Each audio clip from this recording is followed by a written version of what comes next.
Halo guys, kembali lagi bersamaku di channel Nox TV. Film kali ini menceritakan seorang pria yang merupakan agen rahasia program gelap pemerintah setelah terapung di lautan kehilangan ingatan tentang dirinya. Tanpa diduga, ia diburu oleh pemerintah yang menjelaskan bahwa pria tersebut sebuah ancaman untuk negaranya. Lalu ia menyelidiki apa yang terjadi pada dirinya dan mengapa dia selalu diburu oleh pihak pemerintah. Lantas bagaimanakah kelanjutan alur ceritanya? Still in Nox TV.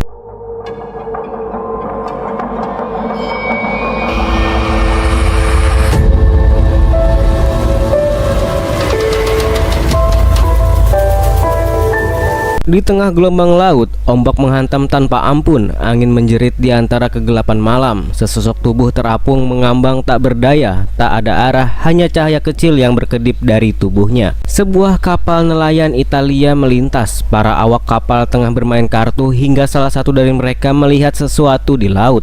Tanpa membuang waktu, 5 orang segera menarik tubuh itu ke atas kapal. Awalnya mereka mengira pria itu sudah tidak bernyawa, tapi saat dia bergerak, mereka sadar masih ada kesempatan menyelamatkan hidupnya. Mereka membawanya ke dalam, membaringkannya di atas meja. Kapten kapal segera bertindak. Setelah dicek dan di punggungnya terdapat 2 luka tembak. Peluru-peluru itu segera dikeluarkan, tapi ada sesuatu yang lebih aneh lagi, sebuah bekas luka di pinggul. Saat dibuka, ditemukan benda kecil dari logam, bukan senjata, bukan pelacak, tapi sebuah proyektor mikro menampilkan angka nomor rekening bank di Swiss.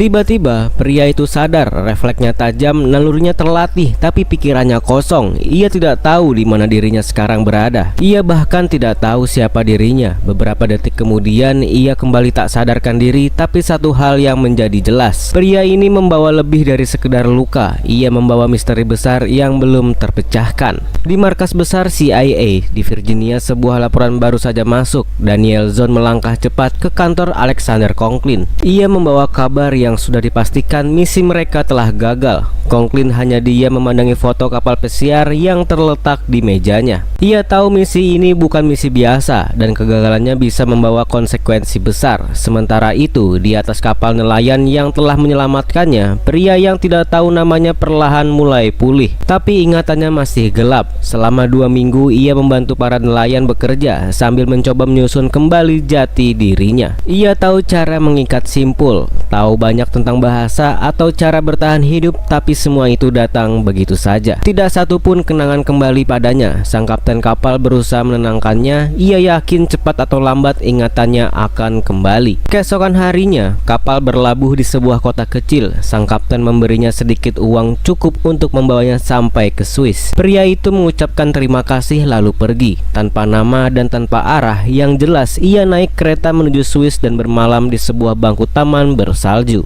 Saat 2 polisi mendekatinya dan meminta identitasnya, ia tidak bisa menjawab. Mereka mencoba menangkapnya, namun dalam sekejap insting bertahan hidupnya mulai muncul. Hey, Action! Hoch!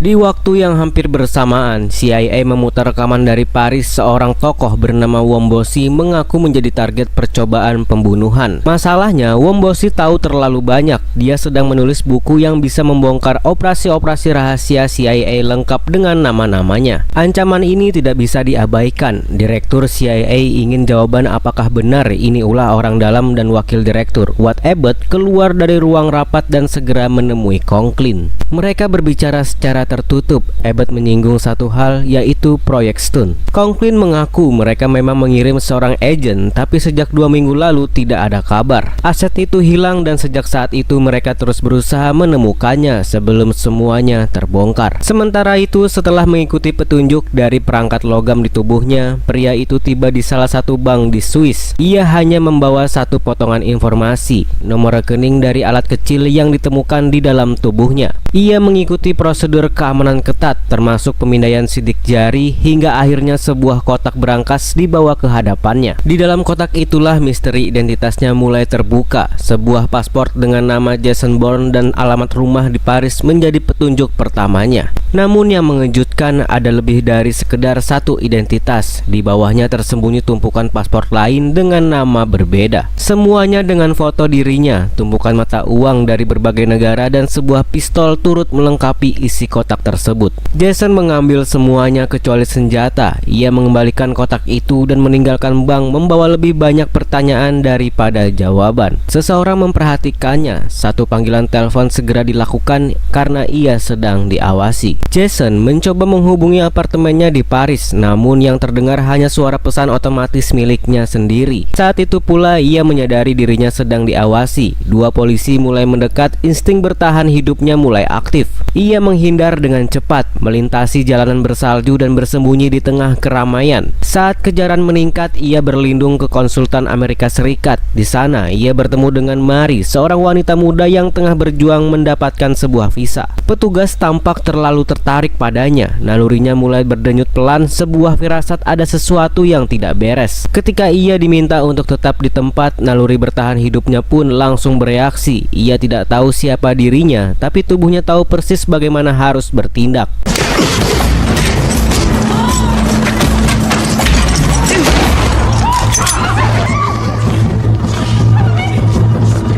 Kejar-kejaran dimulai, tangga demi tangga ia lewati, lorong demi lorong ia telusuri. Di ujung lorong sebuah pintu terlihat seperti jalan keluar, tapi saat dibuka itu ternyata menuju bagian luar gedung dengan tangga yang terputus. Jason pun mencoba naik ke atas, namun tas berisi semua barang pentingnya terjatuh. Tidak ingin kehilangan semuanya, ia memutuskan turun perlahan dengan resiko yang tinggi. Di gang belakang jauh dari kejaran, Jason kembali bertemu dengan Mari, wanita yang sebelumnya ia lihat di konsulat saat mengurus visa. Percakapan singkat terjadi. Mari kesulitan finansial, sementara Jason butuh seseorang untuk membantunya keluar dari Swiss. Jason pun menawarkan kesepakatan $20.000 sebagai imbalan untuk membawanya ke Paris. Mari dengan ragu, tanpa tertarik menerima tawaran itu. Sebuah kerjasama terbentuk bukan karena kepercayaan, tetapi karena kebutuhan, dan bersama-sama mereka melangkah menuju Paris, membuka babak baru dalam pelarian yang semakin berbahaya. Sementara itu di markas CIA, Alexander Conklin, pemimpin operasi rahasia yang menghadapi tekanan dari atasannya. Ia bersumpah untuk menutupi segala keterlibatan CIA dalam insiden dengan Wombosi. 3 agen lapangan segera diaktifkan untuk satu misi, yaitu membukam Jason Bourne. Setibanya di Paris, Jason menuju alamat yang tertera di pasportnya. Ia dikenali oleh penjaga gedung dan mendapati apartemen yang penuh petunjuk samar tentang siapa dirinya. Sebuah nomor telepon yang ditekan ulang menghubungkannya ke Hotel Regina, tempat yang mengenali salah satu nama aliasnya, yaitu John Michael Ken. Tapi ada kabar mengejutkan, Ken dikabarkan telah tewas 2 minggu lalu. Namun jawaban baru itu segera terganggu oleh bahaya yang nyata. Agen pemburu bernama Castle menerobos masuk dan menyerang mereka.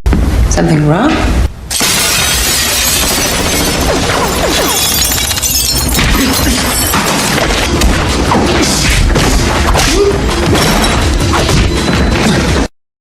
Pertarungan brutal pun berlangsung hingga akhirnya Jason berhasil mengalahkannya. Tapi upaya interogasinya gagal. Castle memilih mati dengan melompat dari jendela ketimbang memberikan informasi. Dari dalam tas Castle, Mari menemukan lembaran buronan dengan foto mereka berdua. Ketakutan mulai merayap. Jason pun mendesaknya untuk pergi dan menjelaskan segalanya ke polisi. Tapi Mari masih terguncang, tidak percaya dirinya baru saja masuk sebagai daftar buronan. Ia hanya terdiam, tidak ada pilihan. Jason membawanya. Mereka menghindari polisi Paris dan bersembunyi semalaman. Besoknya mereka mencari petunjuk di Hotel Regina, berharap menemukan jawaban dari nama yang melekat pada masa lalu Jason. Mencari catatan John Michael Ken. Di sisi lain, CIA berusaha mengaburkan fakta. Conklin mencoba mengelabui Wombosi dengan mayat palsu, berharap bisa meyakinkannya bahwa orang yang berusaha membunuhnya telah tewas. Tapi Wombosi tidak tertipu. Ia tahu persis mayat itu bukanlah orang yang menyerangnya. It's not him.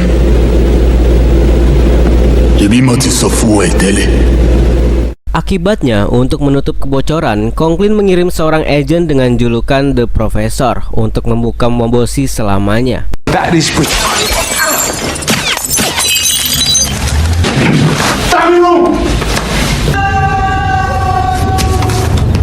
Di sisi lain, Jason mulai merangkai potongan-potongan masa lalunya. Ia menyelidiki insiden pembunuhan terhadap Womboshi serta upaya pembunuhan terhadap dirinya yang gagal. Saat menelusuri koneksi dari salah satu identitas palsunya, John Michael Ken, berbagai faktor mulai terhubung. Semua petunjuk mengarah pada satu kesimpulan pahit, dirinya adalah agen pembunuh yang gagal menyelesaikan misi. Sebuah laporan surat kabar semakin menguatkan kesimpulannya. Womboshi dilaporkan memberi keterangan kepada polisi bahwa 3 minggu lalu sebelumnya seseorang menyusup ke kapalnya. Saat orang itu mencoba melarikan diri dengan melompat ke laut, Womboshi sempat menembakkan 2 peluru ke arah punggungnya. Says I'm an assassin. Tidak lagi aman di kota, Jason dan Marie melarikan diri ke pedesaan Prancis. Mereka berlindung di rumah Emma, seorang teman lama Marie, dengan segala yang telah terjadi. Jason sampai pada sebuah keputusan penting. Ia ingin melepaskan diri dari masa lalunya. Ia tidak ingin lagi menjadi seorang agen pembunuh. Ia memilih untuk berhenti menjadi Jason Bourne. Masa lalu boleh saja membentuknya, tapi kini ia ingin bebas dan menentukan hidupnya sendiri. Pagi itu, suasana rumah Emma terasa aneh. Seekor anjing peliharaan keluarga tidak terlihat di sekitar rumah. Biasanya anjing itu selalu datang saat makanan disiapkan, tapi kali ini menghilang tanpa jejak. Bagi Emma ini hal yang tidak wajar. Anjing itu tidak pernah pergi jauh, apalagi saat makanan sudah menunggu. Jason segera merasakan bahwa sesuatu yang tidak biasa akan segera terjadi. You need to get out of sight and in the basement as quick as you can. Dan benar saja, seorang pembunuh profesional yang dikenal sebagai profesor telah mengambil posisi di atas bukit. Tujuannya jelas untuk menghabisi nyawa Jason, tapi Jason telah mempersiapkan diri. Ia langsung bereaksi dengan senapan laras gandanya. Jason melepaskan tembakan ke arah sebuah tangki, lalu menciptakan ledakan besar yang cukup untuk mengalihkan perhatian sang profesor yang mengawasi dari kejauhan dengan senapan sniper di tangannya. Dengan kesempatan itu, Jason berlari menuju hutan, berusaha jauh dari bahaya. Tak lama setelah itu, ia menghadapi profesor secara langsung. Dalam pertarungan tersebut, Jason menembakkan 2 peluru ke tubuh profesor dan mulai menginterogasinya. Profesor mengungkapkan keterkaitan mereka dalam operasi Treadstone, namun informasi yang didapatkan tidak banyak dan akhirnya profesor menghembuskan nafas terakhirnya. Peristiwa itu membawa Jason pada langkah selanjutnya. Ia mengambil $30.000 dari uang yang ada dan memberikan seluruh uang yang ada di dalam tas itu untuk Marie demi keselamatannya. Dengan ponsel milik profesor, Jason menghubungi Conklin dan mengatur pertemuan di Paris di sebuah jembatan terbuka dengan satu syarat mutlak. Conklin harus datang sendirian dan menunjukkan dirinya tanpa senjata. Tujuan Jason lebih dari sekedar pertemuan. Dengan ingatannya yang masih rapuh, ia bertekad mencari tahu siapa sosok di balik operasi Treadstone, program yang telah membentuk dan menghancurkan hidupnya. Hari pertemuan pun tiba. Dari kejauhan, Jason mengamati jembatan itu, memperhatikan setiap gerak-gerik di sekelilingnya. Ia melihat Conklin muncul melakukan seperti yang diminta, membuka jas untuk menunjukkan bahwa ia tidak bersenjata. Namun tujuan Jason memang bukan untuk bertemu dengannya. Ia hanya ingin memastikan sosok Conklin yang sebenarnya. Jason, I told you to come alone. I guess that was too complicated. So try this. I'm gone.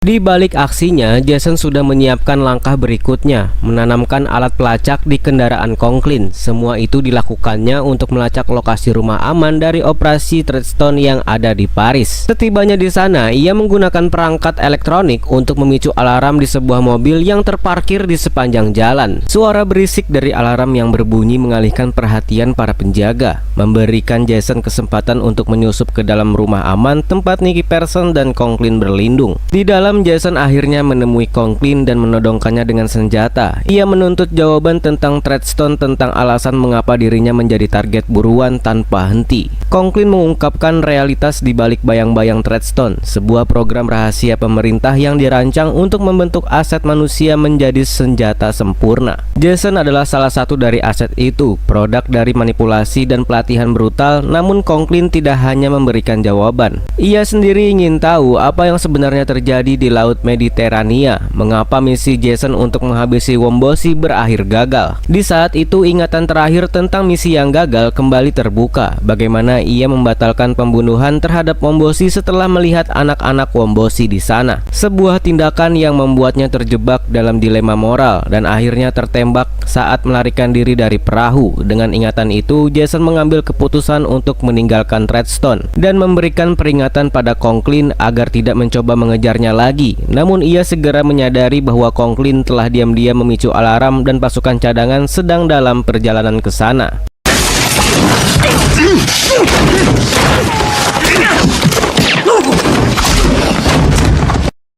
Sebuah baku tembak sengit terjadi di tengah kekacauan itu. Jason berhasil meloloskan diri dalam gelapnya malam. Di sisi lain, Abbott memutuskan untuk mengakhiri Treadstone. Dia mengirim seorang agen untuk menyelesaikan Conklin dengan cara yang tak terdeteksi.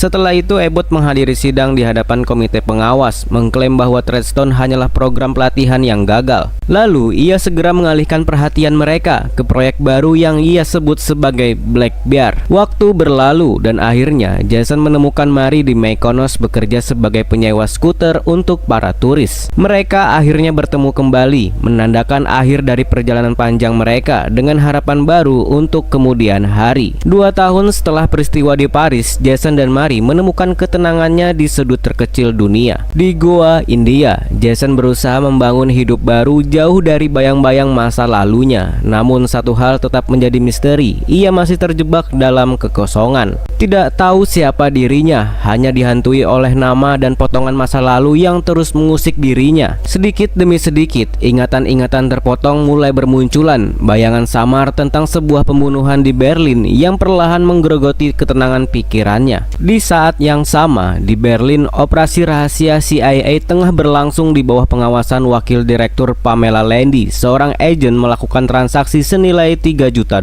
untuk mendapatkan naskah file dokumen penting yang berkaitan dengan pencurian $20 juta dari CIA 7 tahun sebelumnya. Namun, transaksi itu berubah menjadi tragedi seorang pembunuh bayaran bernama Kirill yang bekerja untuk kepentingan tersembunyi menyusut ke lokasi. Ia menanamkan sidik jari Jason pada bom di ruang bawah tanah, membunuh agen CIA dan sumbernya, lalu mencuri berkas beserta uang tersebut. Those are shots. Semuanya kemudian diserahkan kepada Yuri Gritkov, seorang taipan minyak asal Rusia. Namun langkah Kirill tidak berhenti di sana. Dengan jejak yang sengaja diarahkan kepada Jason, Kirill melanjutkan pemburuan ke Goa. Di dalam keheningan pagi, Jason merasakan sesuatu yang tak kasat mata, bahaya yang mendekat tanpa suara. Gerak-gerik asing di antara keramaian membuat naluri singanya tanpa menunggu jawaban. Ia segera menjemput Mary, tidak ada waktu untuk menjelaskan, hanya insting yang berbicara. Bagi Jason, Treadstone telah kembali menghantuinya. Mereka melaju secepat mungkin, meninggalkan segalanya di sana. Tapi pelarian itu terhenti tragis. Di tengah pengejaran, Kirill melepaskan tembakan dari kejauhan. Peluru menembus kendaraan mereka, mengenai Mary. Mobil pun kehilangan kendali dan terjun bebas ke dalam sungai.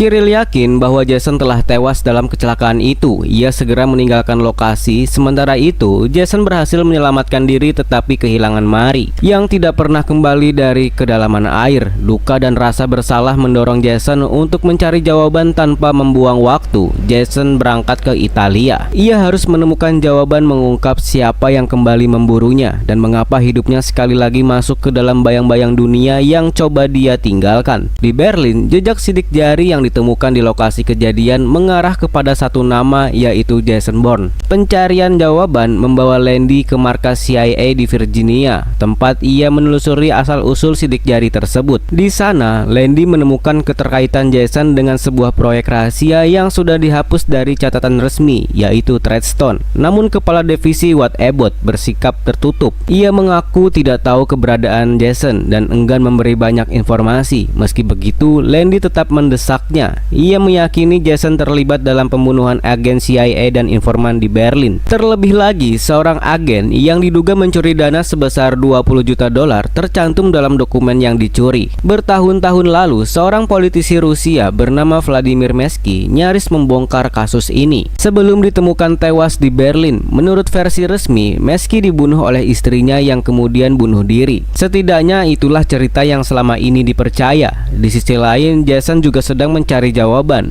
Dia tiba di Italia. Saat paspornya dipindai, namanya muncul di daftar merah sistem memperingatkan. Pria ini adalah ancaman. Tanpa menimbulkan kehebohan, petugas membawanya ke ruang interogasi. Di dalam ruangan itu, seorang agen CIA sudah menunggu, tapi Jason tetap diam, tidak sepatah kata pun keluar dari dirinya. Sementara itu, kabar mengenai penahanan Jason segera sampai ke telinga Pamela Landy. Tanpa ragu, ia menginstruksikan dengan tegas, jangan lepaskan pria itu. Jason adalah sosok berbahaya, ia tidak boleh dilepaskan apapun alasannya.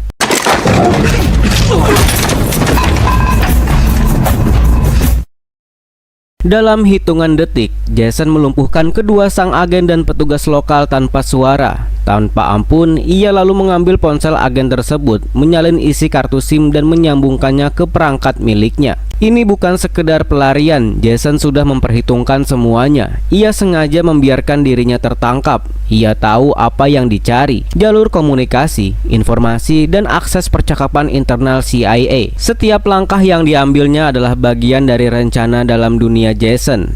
Tidak ada yang namanya kebetulan. Melalui saluran yang ia sadap, Jason mendengar sebuah nama baru, yaitu Pamela Landy. Ia juga mengetahui bahwa dirinya kini menjadi tersangka dalam kasus pembunuhan di Berlin. Tidak ada sesuatu yang tidak masuk akal. Jason tahu pasti ia tidak pernah berada di Berlin saat kejadian itu. Sebuah kejanggalan yang membuatnya bertanya-tanya, jika bukan dia, siapa yang ingin menjebaknya? Tanpa membuang waktu, Jason melaju dengan kendaraan curian menuju Munich. Di sana, ia menghadapi salah satu mantan agen Treadstone. Dari interogasi itu, Jason mendapat informasi penting. Treadstone telah dihentikan setelah kematian Conklin. Namun informasi itu tidak datang dengan mudah. Tanpa peringatan, sang mantan agen tiba-tiba menyerang. Sebuah pertarungan sengit pecah di ruangan sempit, memaksa Jason untuk bertarung di sana.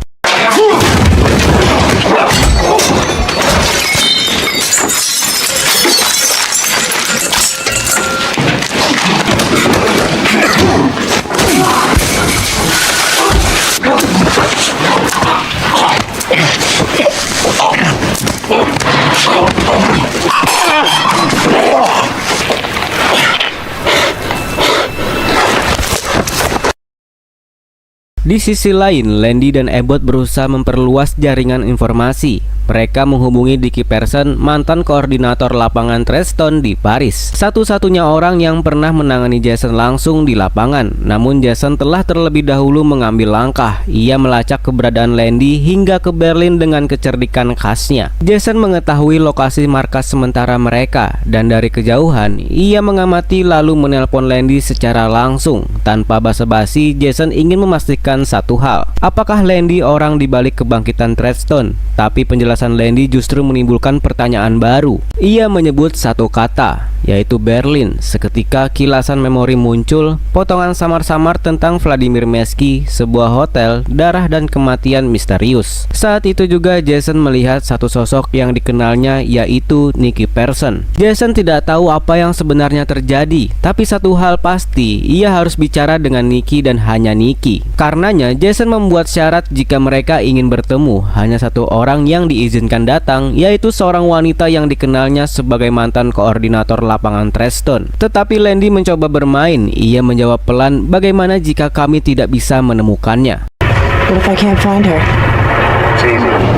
She's standing right next to you.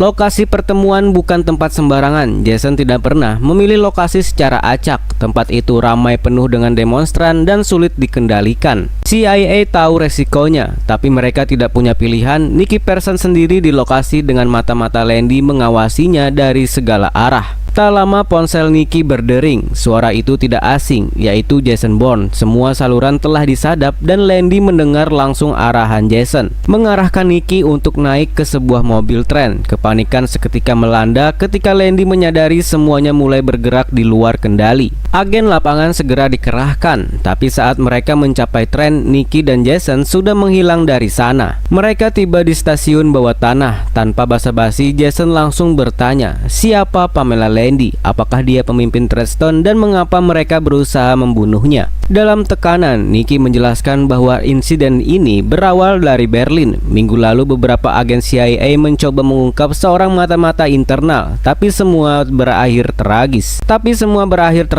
Mereka tewas dibunuh dan satu bukti tertinggal, yaitu sidik jari Jason. Namun Jason segera menyangkal, minggu lalu dia berada di India, ribuan kilometer jauhnya dari sana. Seseorang memburunya, tapi yang tewas adalah Mary. Potongan demi potongan mulai menyatu. Kasus pembunuhan agen CIA, tragedi Mesky, sidik jari Jason, semuanya mengarah pada satu nama yang selama ini berada di balik layar Treadstone, yaitu Watt Abbott. Percakapan singkat antara Jason dan Nicky mulai membuka celah pemahaman baru dari balik siaran penyadap. Pamela Landy mendengar segalanya dan untuk pertama kalinya ia mulai mempertimbangkan kemungkinan yang selama ini dia tidak pikirkan, yang kemungkinan Jason sedang dijebak. Di sisi lain, Dennison, anak buah Abbott, mulai mencurigai sesuatu. Ia mendekati Abbott dengan temuannya. Zorn yakin ada kejanggalan bukti-bukti yang ditemukannya, memperkuat dugaan bahwa Jason telah dijebak. Namun sebelum kebenaran sempat terungkap, Zorn dibungkam.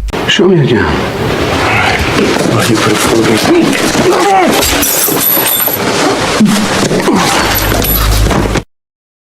Di saat bersamaan, Jason kembali ke tempat segalanya bermula, Hotel Breaker di Berlin. Di kamar itulah potongan-potongan memori yang selama ini ia kubur perlahan mulai menemukan bentuknya. Ia kembali mengingat dengan jelas, ia memang dikirim untuk membunuh Vladimir Nevsky atas perintah Conklin. Tapi saat istri Nevsky muncul secara tidak terduga, ia juga menjadi korban. Ia menembak keduanya dan merekayasa semuanya sebagai kasus pembunuhan bunuh diri. Namun kedatangan Jason ke hotel tidak luput dari pengawasan. Polisi dan tim CIA segera bergerak ke lokasi. Bergerak cepat ke kamar tempat Jason diyakini berada. Dari celah bawah pintu, bayangan kaki melintas, peringatan yang cukup bagi Jason untuk bertindak. Dalam hitungan detik, ia bergerak keluar melewati jendela, menaiki tangga darurat, menyusuri atap dan menyelinap turun ke jalan. Sekali lagi Jason sempat menghilang tanpa jejak, meninggalkan kekacauan dan pertanyaan di belakangnya. Pamela Landy yang kini tiba di tempat kejadian segera menyadari sesuatu yang mengejutkannya. Lokasi ini bukan sembarangan tempat. Ini adalah TKP pembunuhan Mesky, bagian dari misi rahasia Treadstone, proyek yang menciptakan Jason. Lalu kabar lain datang dari Dennison, ditemukan tidak bernyawa, ia dibunuh. Saat itulah insting Landy menyala. Ada sesuatu yang disembunyikan dan hanya satu nama yang kini berada di pusat kecurigaan, yaitu Watt Abbott. Landy tahu ia harus segera menemuinya sebelum terlambat. Setelah potongan demi potongan terkuak, Jason akhirnya menghadapi dalang di balik semua kekacauan, yaitu Watt Abbott. Dalam perdebatan penuh tekanan, Jason akhirnya mengetahui kebenaran yang selama ini dikubur rapat. Abbott bersama tokoh bayangan Rusia yaitu Kov mencuri dana operasional CIA untuk menghapus jejak Gritkov menyewa Kirill, seorang pembunuh bayaran, untuk menghabisi Jason, lalu menjadikannya kambing hitam atas kematian dua agen CIA. Namun kali ini Jason bukan lagi mesin pembunuh Treadstone. Ia menahan diri demi mengenang Mary, sehingga Abbott dibiarkannya hidup.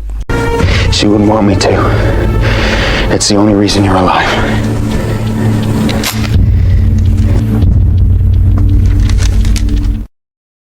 Tak lama setelah jenazah Zorn ditemukan, Landy menghadapi Abbott secara langsung, dan di ujung keputusasaan, Abbott mengambil jalan keluar paling gelap, mengakhiri hidupnya sendiri.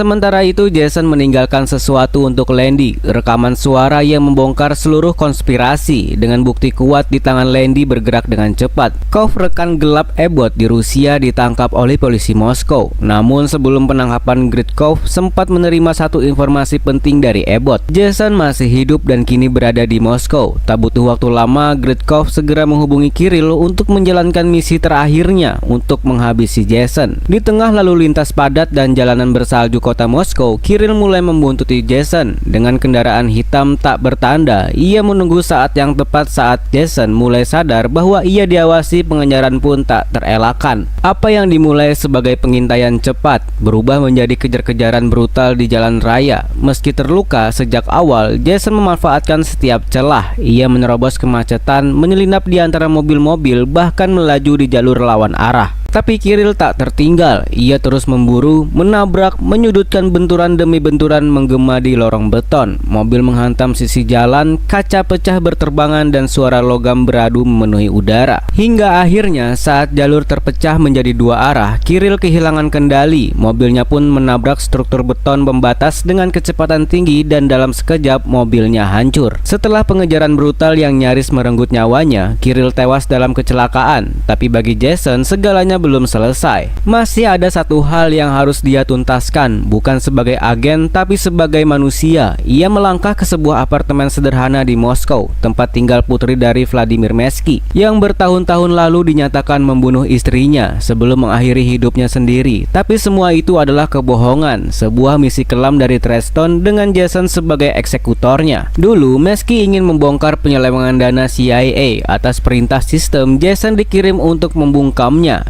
Namun saat misi tidak berjalan sesuai rencana, istri Mesky turut menjadi korban dan sang anak ditinggalkan. Tanpa pernah tahu kebenaran hingga hari ini, kini Jason datang bukan untuk menuntut pengampunan. Ia datang membawa kebenaran yang selama ini terkubur dan penyesalan. Ia mengaku meminta maaf dan itu saja. Karena dia tahu beberapa luka tidak bisa diperbaiki, tapi setidaknya kebenaran harus dikembalikan. It changes things. That knowledge, doesn't it? Beberapa waktu kemudian dari kejauhan kota New York, Jason menghubungi Pamela Landy. Satu pertanyaan menggantung, mengapa CIA masih mencarinya? Namun Landy hanya ingin berterima kasih. Rekaman yang dikirim Jason telah membongkar konspirasi besar di tubuh CIA. Nama Jason kini bersih. Lebih dari itu, Landy memberikan sesuatu yang selama ini dirampas darinya, yaitu identitas. Nama aslinya adalah David Webb. Landy menawarkan kesempatan untuk bertemu, tapi Jason menolaknya. Ia memilih jalan yang selama ini dia jalani menyendiri, menghilang dalam keramaian, dan film pun selesai.